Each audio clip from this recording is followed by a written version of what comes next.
سنة 1907 كان في شاب عنده 40 سنة قاعد مع مجموعة من صحابه وقال لهم تعالوا نقرر نأسس نادي رياضي واجتماعي. النادي ده يخدم الشاب المصري في ظروف الاحتلال اللي احنا فيها. الشاب ده هو عمر لطفي بيه، والنادي ده هو النادي الأهلي.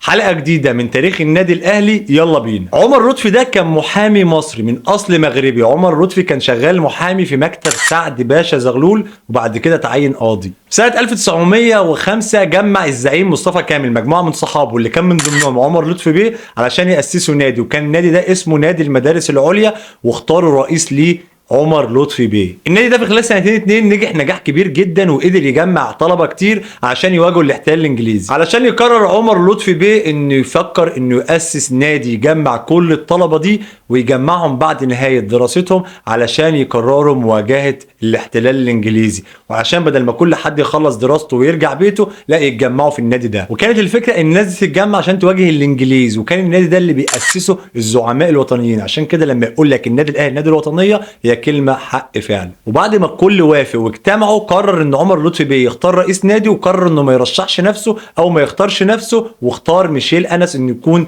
اول رئيس نادي في تاريخ النادي الاهلي. وقام النادي الاهلي بدافع وطني ودافع ثوري سنه 1907. وبعد تاسيس النادي باربع سنين توفى عمر لطفي بيه سنه 1911. توفى عمر لطفي وما عرفش ان النادي اللي ساهم في تاسيسه هيكون افضل نادي في تاريخ افريقيا والوطن العربي ومصر. توفى عمر لطفي وما يعرفش ان النادي ده هيكون اكثر تتويجا بالبطولات على مستوى العالم. توفى عمر لطفي وما يعرفش ان الشعب او غالبيه الشعب المصري باجمعه هيكون بينتمي للنادي الاهلي. الكلام عن عمر لطفي كتير جدا جدا وهياخد وقت طويل جدا، فده كان المختصر المفيد عن عمر لطفي بيه. ودي كانت حلقه جديده في سلسله تاريخ النادي الاهلي اللي بدات بفيديو عمرو فهمي اللي موجود اللينك بتاعه في اول كومنت. ادعمونا على اليوتيوب وعلى الفيسبوك عندي على صفحتي ابراهيم الفخراني، وما تنساش تقول لي رايك في الكومنتات لو استفدت بمعلومه. انا ابراهيم الفخراني مستني دعمكم.